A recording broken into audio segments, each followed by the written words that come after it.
আপনি জেনে অবাক হবেন, জাপানে এমন ভিন্ন এক কৌশলে কাঠ জোড়া লাগানো হয়। এই কৌশলকে জাপানি ভাষায় বলা হয় শাশিমোনো। এই কৌশলে কাঠ জোড়া লাগানোর জন্য কোনো পেরেক বা আঠার প্রয়োজন হয় না। এই ধরনের কোনো উপকরণ ছাড়াই শুধুমাত্র কাঠ কেটে তার মধ্যে খাঁজ তৈরি করা হয়। তারপর সেই খাঁজের মধ্যে একইভাবে আরেকটি কাঠের নির্দিষ্টভাবে কেটে তৈরি করা খাঁজের অংশ জোড়া লাগানো হয়। এই পদ্ধতিতে বানানো আসবাবপত্র কিংবা কাঠের ঘরবাড়ি এমনই টেকসই হয় যে যা অবাক করার মতো। জাপানিরা পেরেক বা আঠা না ব্যবহার করে এই শাশিমোনো পদ্ধতিতে বাড়ি নির্মাণ করে বসবাস করে। সেসব বাড়ি টিকে থাকে শত বছর পর্যন্ত। মজার ব্যাপার হলো, এই পদ্ধতিতে কাঠ জুড়ে দেওয়ার পর জোড়া লাগার অংশটি বাইরে থেকে দেখলে বোঝার উপায় থাকে না এগুলো কিভাবে একে অপরের সঙ্গে জুড়ে রয়েছে। শুধু আসবাব কিংবা বাড়ি বানানো পর্যন্তই শেষ নয়, কোনো প্রয়োজনে কিংবা ক্ষতিগ্রস্ত হলে মেরামতের জন্য চাইলেই এই জোড়া লাগানো কাঠ আবার খুলে ফেলা যায়। তারপর নতুন করে অন্য কাঠ ঘষে মেজে জোড়া লাগানো হয়। কৌশল যেমন কার্যকরী এবং টেকসই, তেমনি শাশিমোনো উপায়ে কাঠ জোড়া লাগানোর জন্য সময়, পরিশ্রম এবং দক্ষতার প্রয়োজন। কেননা কাঠের মধ্যে খাঁজ তৈরির পরিমাপে একটু এদিক সেদিক হলেই কাঠ আর জোড়া লাগবে না, পুরো কাজটাই পণ্ড হবে।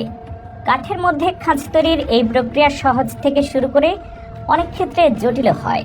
অনেকেই বহু বছর ধরে যুক্ত রয়েছে জাপানি শিল্পের এই পেশায়। শাশিমোনো শব্দটি এসেছে মনোশাসী শব্দ থেকে, যা মূলত জাপানি কাঠ পরিমাপক স্কেল বা রুলারের নাম। সংক্ষেপে শাশিমোনো হিসেবে পরিচিত হলেও জাপানি কাঠ জোড়া লাগানোর এই শিল্পকে ডাকা হয় এদো শাশিমোনো। এই কৌশলটি জাপানের 17 থেকে 19 শতকের মধ্যে উৎপত্তি হয়ে নানাভাবে বিবর্তিত হয়ে এসেছে। সে আমলে জাপানের সামুরাই পরিবার ও ধনী ব্যবসায়ীদের মধ্যে এই কাঠ শিল্পের প্রচলন হয়। এই কৌশল মূলত তৈরি করাই হয়েছে যেন কাঠ জোড়া লাগানোর পর সেটি বাইরে থেকে দেখে বোঝা না যায়, একই সাথে যেন দীর্ঘদিন মজবুত ও টেকসই থাকে। এর গুরুত্ব বুঝে জাপান সরকার একে জাপানের ঐতিহ্যবাহী শিল্প হিসেবে ঘোষণা করেছে। শাশিমোনো পদ্ধতি ছাড়াও জাপানের সব ধরনের বাড়ি থেকে শুরু করে সব রকম আসবাবপত্র তৈরিতে সামান্য কিছু পেরেকের পাশাপাশি বেশিরভাগটা জুড়ে কাঠের ব্যবহারই সবচেয়ে বেশি চোখে পড়বে। এই কাজে জাপানিদের দক্ষতা চোখ কপালে তোলার মতো। জাপানে 4 ধরনের কার্পেন্টারের পেশা রয়েছে। এর মধ্যে কাঠ দিয়ে জাপানি প্যাগোডা তৈরি একটি পেশা। এরপর রয়েছে বাড়িঘর নির্মাণের পেশা, আসবাবপত্র তৈরির পেশা এবং কাঠ দিয়ে ইন্টেরিয়র বা ঘরের অভ্যন্তরীণ সজ্জার পেশা। এছাড়া কাঠের ভিন্নধর্মী এই কাজের জন্য জাপানিরা রিউবা, কান্না, নোমি, সুমিৎসুবু, জাপানি কুঠার ও জাপানি হাতুড়ির মতো নিজস্ব প্রায় বেশ কয়েক ধরনের সরঞ্জাম ব্যবহার করে।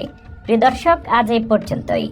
জাপানি কাঠ জোড়া লাগানোর অবাক করা এই পদ্ধতি সম্পর্কে আপনার কি মতামত তা জানিয়ে দিন আমাদের কমেন্ট সেকশনে।